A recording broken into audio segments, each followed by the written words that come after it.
Hello everyone, welcome to my YouTube channel. आज मैले वाइवाई चाउचाउलाई 3 तरिकाबाट बनाएर लिएर आएकी छु। हामीले फ्राई चाउचाउ, चाउचाउ सादेको र झोल चाउचाउ बनाउँछौँ। त्यसको लागि मैले सुरुमा झोल चाउचाउ बनाउन लागेकी छु। झोल चाउचाउ बनाउनको लागि सुरुमा मैले गाजरलाई मसिनो गरी काटेर लिएँ। त्यसै गरी टमाटर, धनिया, हरियो धनियाको पात र लसुनलाई मसिनो गरी चप गरी काटेँ। त्यसै गरी हरियो खुर्सानी, प्याज र क्याप्सिकमलाई काटेर लिएकी छु।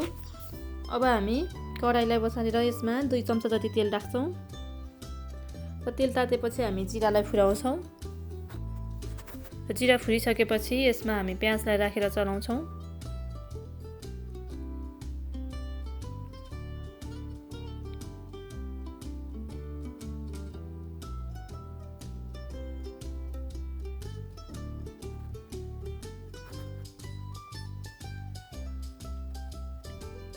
त्यसै गरी अघि चप गरी राखेको लसुनलाई पनि राखेँ र 1 मिनेट जति पाकेपछि हामी यसमा अघि काटेर राखेको सब्जीहरूलाई राख्छौँ।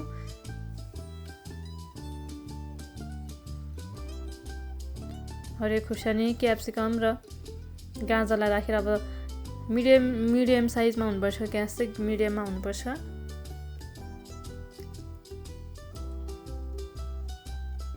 यस टाइममा त्यसै गरी मैले बेसार राखेँ।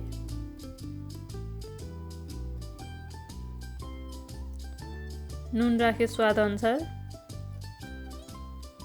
नुन चाहिँ चाउचाउ बनाउँदा एकदमै थोरै राख्नुपर्छ। चाउचाउको सुपमा पनि नुन चर्को हुन्छ। त्यसै गरी टमाटरलाई राखेँ र एकछिन हामी चलाएर पकाउँछौँ। यसलाई धेरै पकाइराख्नु पर्दैन। यो सब्जीलाई यतिको पाकेपछि अब हामी यसमा चाउचाउलाई एड गर्छौँ।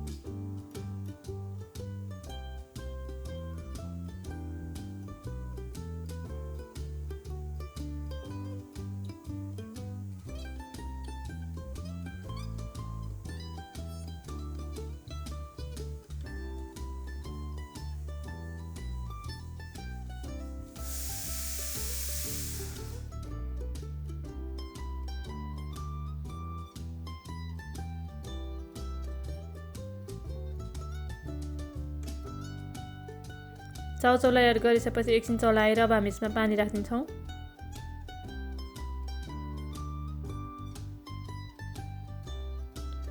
पानी राखेर अब हामी एकछिन चलाउँदै उमाल्न छोडिदिन्छौँ।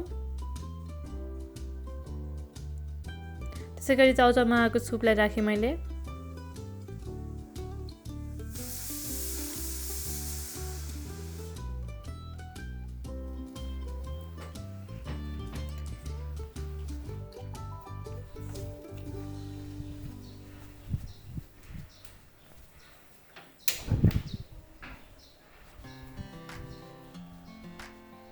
हाम्रो चाउचाउ तयारी भइसकेको छ। अब हामी फ्राई चाउचाउ बनाउँछौँ। यसलाई बनाउन एकदमै सजिलो छ। मैले यसको लागि चाहिँ रारा चाउचाउ लिएकी छु। हजुरहरूले जुन चाउचाउ लिनु भए पनि हुन्छ। पहिला हामी 1 कप पानी, तातो पानी उमाल्छौँ। तातो पानीमा चाउचाउलाई राख्छौँ अनि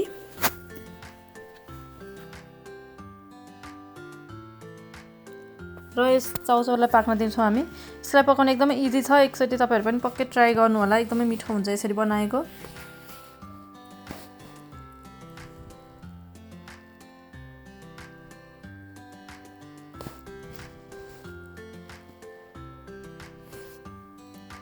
अब हामी यसमा चाउचाउमा आएको सुप राख्छौँ।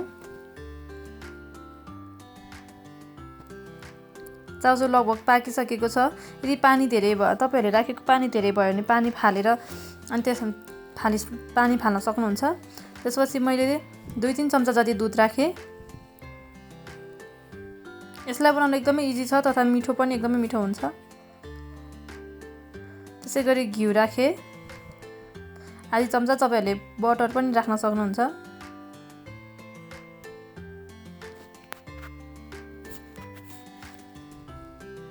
अब हामीले एकैछिन 1 मिनेट जति चलाएर छोडिदिन्छौँ र रेडी भइसक्यो हाम्रो यो चाउचाउ पनि।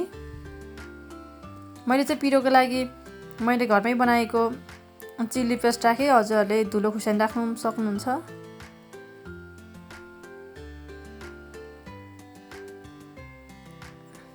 खुर्सानीको अचारको भिडियो पनि राखिसकेकी छु, गएर हेर्नु होला युट्युबमा।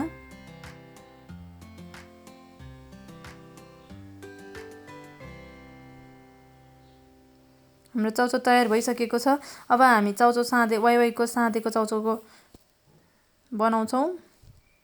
त्यसको लागि सुरुमा मैले मसिनो गरी काटेको बोइल गरेको आलु, त्यसै गरी बदम, मुलालाई मसिनो गरी काटेको मुला, टमाटर, हरियो खुर्सानी, धनियाँ, त्यसै गरी प्याज र काँचला लिएकी छु। सबलाई मसिनो गरी काटेर राखेकी छु। त्यसै गरी घरमा बनाएको चटपटे मसला, यसको पनि भिडियो राखिसकेकी छु, हेर्नु होला। त्यसै गरी मैले चाहिँ चुक लिएकी छु, थोरै पानी राखेर चुकलाई लिएकी छु। तपाईँहरूले लेमनलाई राख्न सक्नुहुन्छ, कागती। अब अघि काटेर राखेको भेजिसहरूलाई सबैलाई हामी यसमा राख्छौँ।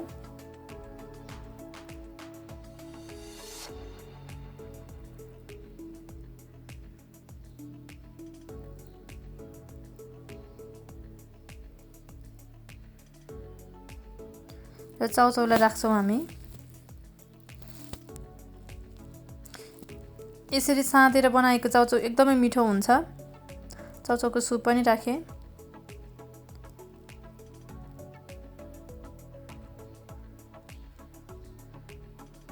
अब हामी चटपट मसला राख्छौँ, आधी चम्चा। चटपट मसलाले पनि एकदमै मिठो हुन्छ।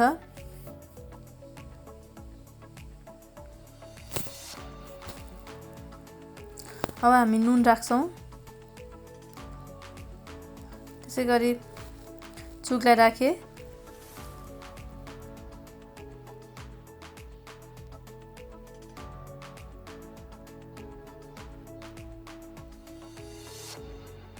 अब मजाले चलाउँछौँ हामी यसलाई। मजाले चलाएपछि यो तयारी हुन्छ हाम्रो। अब यो चौचौ साँधेको पनि यसरी साँधेको चौचौ एकदमै मिठो हुन्छ। र तयारी भइसक्यो हाम्रो चौचौ साँधेको पनि।